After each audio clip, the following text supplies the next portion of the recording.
It's really funny because the OCG is not happy about Ash Blossom or Maxi.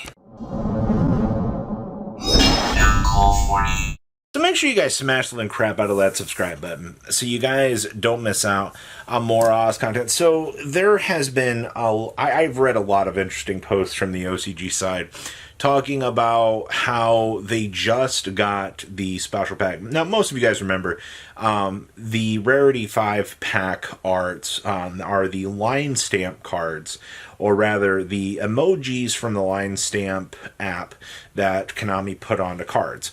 I've read a couple of arguments from people being upset that they picked up play sets of cards like Solemn Judgment, Ash Blossom, Maxi, and they were talking about, how they are upset that, Maxi went to 1 and then Ash went to 2, and they, just feel out their money. And it's like, first of all, welcome to how North America is and how how our side of the game is.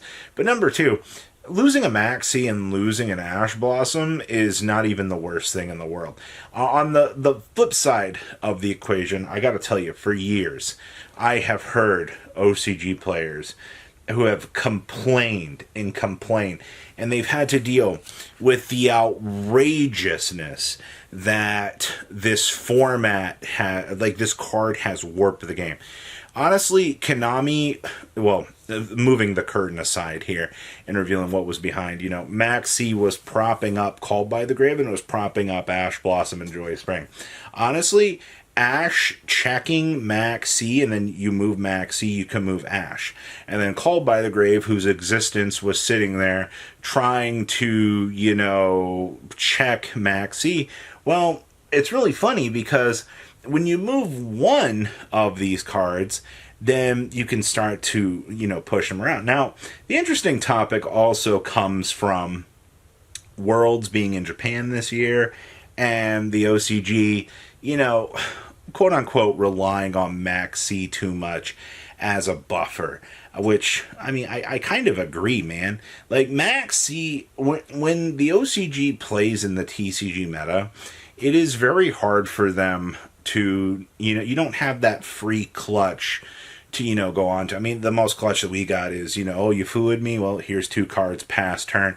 I'm on a semi-okay board, but it's not like the most stable setup that I can possibly have. It's at the point that it's decent enough that, we can have something somewhat stabilized.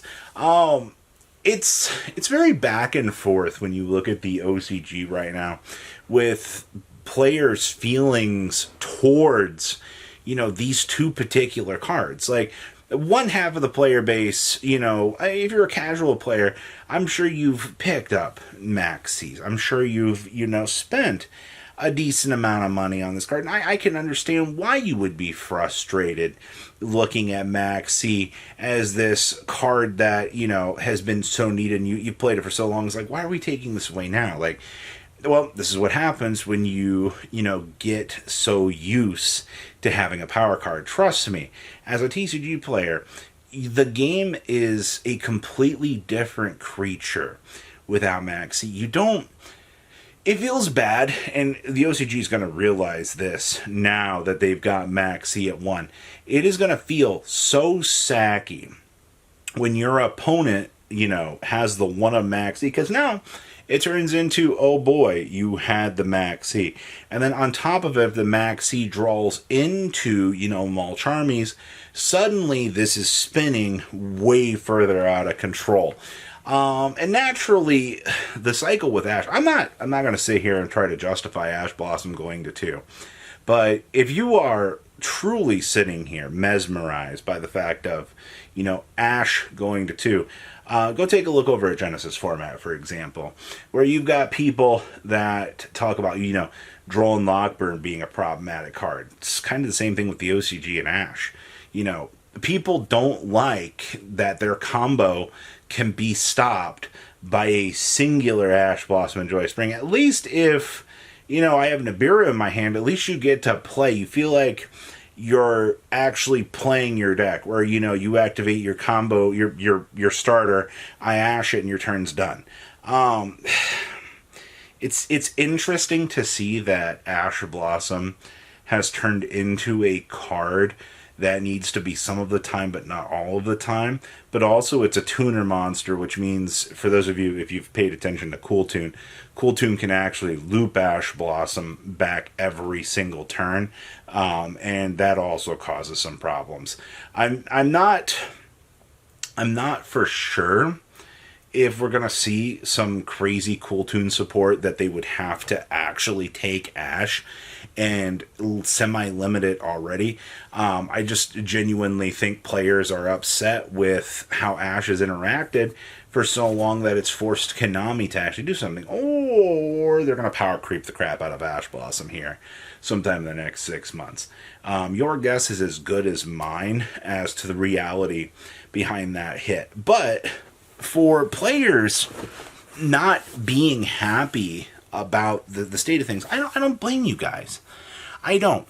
Maxi has diluted your format to the point of, it's not really fun. And I understand, certain players like to have comeback cards, or like, you need cards to go second, but, it's time to look at the game and, in the light of board breakers. You're going to have to start getting the game underneath the microscope. You need to, come down here, and you need to, I hate to say it, but, you got to take that step from the casual player into the more competitive player. You can't just, slam down Maxi on the table and, hope that it brings victory in this fight. It's not the Winged Dragon or Raw Anime Edition. It's not what it is.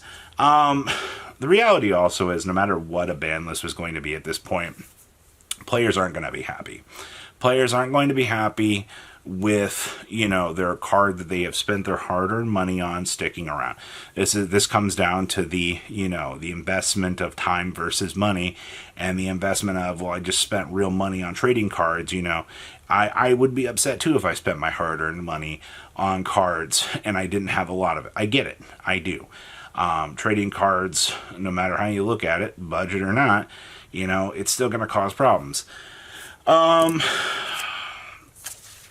Takeaways from this list still remain the same. I think there is more implication here than we suspect.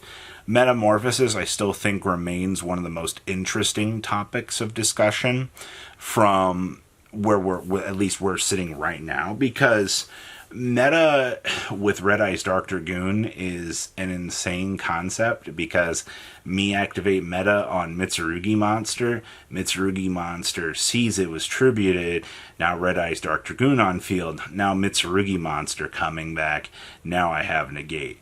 When you think about that, then maybe there are some problems with the metamorphosis. I didn't want to think about Red Eyes Dark Dragoon being the big bad guy here, but it kind of looking like Red Eyes Dark Dragoon gonna be the big bad guy here for a little while, at least from what we're staring at. It's not exciting to see Metamorphosis actually doing something.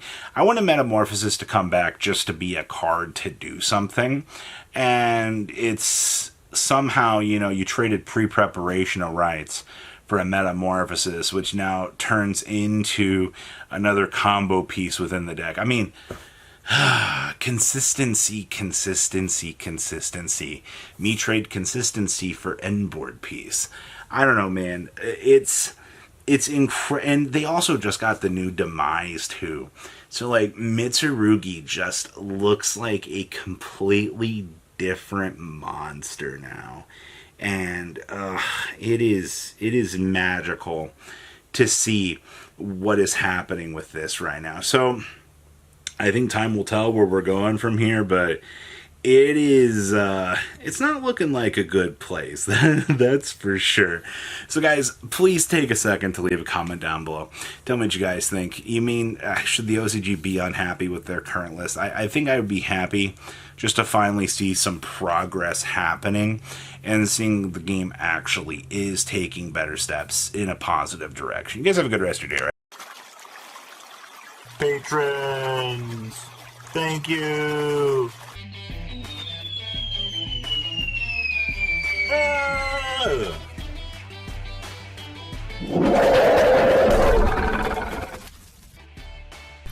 Thank you so much for watching. Check out these other videos.